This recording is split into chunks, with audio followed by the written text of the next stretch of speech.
छठ के सभी विद्यार्थी, हम पढ़ने जा रहे हैं हिंदी व्याकरण का पाठ 16। पाठ 16 का चैप्टर का नाम है संधि। संधि हम पढ़ने जा रहे हैं। संधि का पहले हम मतलब जानेंगे। संधि कितने प्रकार की होती है ये जानेंगे। संधि के भेद जिन्हें कहते हैं। संधि 3 प्रकार की होती है ये जानने के बाद फिर एक भाग को हम फिर से उसके भागों को भेद जानेंगे। इस प्रकार से हम संधि चैप्टर को पढ़ेंगे। और पहले हम जान लेते हैं कि संधि किसे कहते हैं। तो संधि क्या होती है पहले मैं आपको बताने का प्रयास करता हूँ। संधि देखिए संस्कृत भाषा का शब्द है। हिंदी भाषा में संधि 2 शब्द होते हैं संधि के लिए। एक संधि का मतलब समझौता भी होता है, लेकिन संस्कृत भाषा की इस संधि का नाम जिसमें जो व्याकरण में प्रयोग होता है इसका मतलब होता है मेल या मिलाव। मतलब होता है इसका मेल या मिलाप या मिलाव। अर्थात इसका अर्थ क्या होता है संधि का? 2 वर्णों या 2 शब्दों के मेल को अर्थात दोनों के मिलने को संधि कहते हैं। तो संधि का पहले हम अर्थ जान लिए। संधि का अर्थ होता है 2 शब्दों के मेल को संधि कहते हैं। अब संधि विच्छेद क्या होता है पहले ये जान लेते हैं। तो संधि विच्छेद 2 शब्द, जिस तरह से 2 वर्णों या 2 शब्दों के मेल को संधि कहते हैं उसी प्रकार से 2 शब्दों या 2 वर्णों के मेल को संधि तो कहते हैं। लेकिन संधि विच्छेद जब हम शब्द प्रयोग करते हैं, संधि विच्छेद किसे कहते हैं? तो संधि विच्छेद कहते हैं जब 2 वर्णों को अलग अलग किया जाता है। 2 वर्णों को या 2 शब्दों को अलग अलग करने की विधि जो होती है उसे संधि विच्छेद कहते हैं। जैसे मैं एक उदाहरण बोलता हूँ, विद्यालय शब्द है। विद्यालय शब्द संधि किया हुआ शब्द है, अर्थात 2 शब्दों को मिलकर बना शब्द है विद्यालय। जैसे विद्याधन आलय। आलय मतलब होता है घर, विद्या का घर। इस शब्द को बनाने के लिए संधि की गई तो विद्याधन आलय विद्यालय बना। लेकिन इसे अगर विद्यालय शब्द को संधि विच्छेद करने के लिए आ जाए तो इसे हम अलग करेंगे तो क्या बन रहा है? विद्याधन आलय। तो जो विद्या अलग हुआ, आलय अलग हुआ, इसी को कहते हैं संधि विच्छेद। अब हम जानेंगे कि संधि कितने प्रकार की होती है, यानी संधि के भेद कितने होते हैं।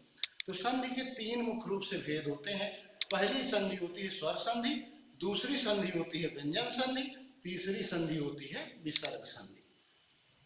स्वर संधि, व्यंजन संधि और विसर्ग संधि ये क्या है? ये संधि के भेद हैं, संधि के प्रकार हैं। तो संधि के भेद, पहला भेद स्वर संधि क्या होती है? स्वर संधि, हम पहले स्वर संधि के बारे में जान लेते हैं। तो स्वर संधि वो होती है जिसमें स्वर का स्वर से मेल होता है, अर्थात आ बड़ा, जिसे दीर्घा भी कहते हैं, हर्षुआ दीर्घा, हर्षुई दीर्घाई, हर्षु दीर्घाओ, ये जो स्वर होते हैं ये जब आपस में मिलते हैं तो इसे कहते हैं स्वर संधि। अर्थात स्वरों के आपसी मेल को स्वर संधि कहते हैं। स्वर संधि में फिर से बताता हूं, हमने बताया संधि के 3 भेद होते हैं। 3 भेदों में पहला भेद है स्वर संधि। स्वर संधि किसे कहते हैं मैं वो बताने का प्रयास आपको कर रहा हूँ। स्वर संधि उसे कहते हैं जिसमें स्वर का स्वर से मेल होता है, अर्थात जो हर्षुआ का हर्षुआ से मेल या दीर्घा से मेल या दीर्घा का हर्षुआ या दीर्घा आ से ही मेल, इस तरह का जो मेल होता है, या हर्षुआ का ई से मेल या ई का हर्षुआ से मेल या ऊ का हर्षुआ से मेल, इस तरह के जो ये मेल होते हैं इनको, इस तरह के मेल को क्या कहते हैं? स्वर संधि।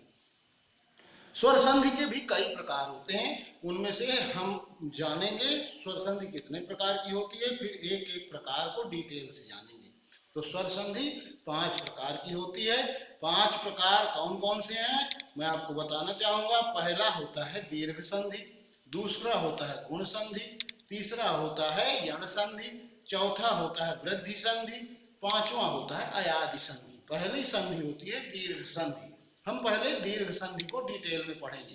दीर्घ संधि क्या होती है? दीर्घ संधि उसे कहते हैं जिसमें स्वर तो मिलते ही हैं क्योंकि ये स्वर संधि है, लेकिन इसका क्या होता है, इसमें कौन से स्वर मिलते हैं, इसका सूत्र भी होता है संस्कृत में, उसे कहते हैं अकः सवर्णे दीर्घः। इसका मतलब होता है अक का समान वर्ण में दीर्घ हो जाता है। मतलब अक क्या है? अक पाणिनि द्वारा बनाए गए 14 प्रत्याहार हैं संस्कृत में, वो 14 सूत्रों से बने हुए 14 सूत्र हैं जो उनमें से बने हुए कुछ 48 प्रत्याहार हैं। वो 48 प्रत्याहारों में से एक प्रत्याहार है अक। अक का मतलब होता है आ ई उ री। ये शब्द, ये वर्ण अर्थात ये स्वर जब क्या होते हैं, समान आते हैं, और अर्थात आ का आ से मेल होता है, ई का ई से मेल होता है, ऊ का ऊ से मेल होता है।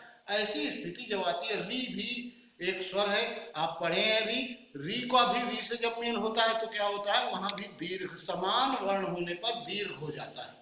मैंने सूत्र बताया, आकाह सवर्णे दीर्घा, मतलब आ ई उ री के सामने अगर यही आ ई उ री आते हैं तो ये क्या हो जाता है, ये दीर्घ हो जाते हैं। मतलब आ को आ से मिलाने पर दीर्घा आ ही हो जाता है, ई को ई से मिलाने पर दीर्घा ई हो जाती है, और ऊ को ऊ से मिलाने पर दीर्घा ऊ हो जाता है, री को री से मिलाने पर दीर्घा री हो जाता है। तो इसी संधि को हम पहले पढ़ेंगे।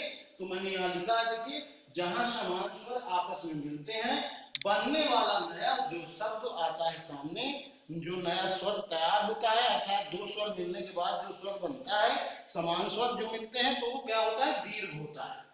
तो यहाँ हम उदाहरण भी लिखे हैं। पहला लिखा है मैंने, पुस्तक धन आलय।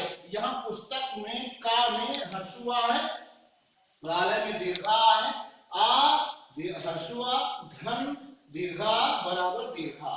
इस तरह से ये दीर्घा जो इधर आलय का है, ये हर्षुआ से मिलकर भी दीर्घा ही रहता है, और इस तरह बनता है पुस्तकालय। फिर मैंने दूसरा उदाहरण लिखा, विद्या धन आलय। यहाँ आप देख रहे हैं, विद्या में दीर्घा है, आलय में दीर्घा है, दोनों आपस में मिलते हैं और बनता है विद्यालय। मैंने यहाँ उदाहरण देके आपको बताने का प्रयास किया है कि कैसे समान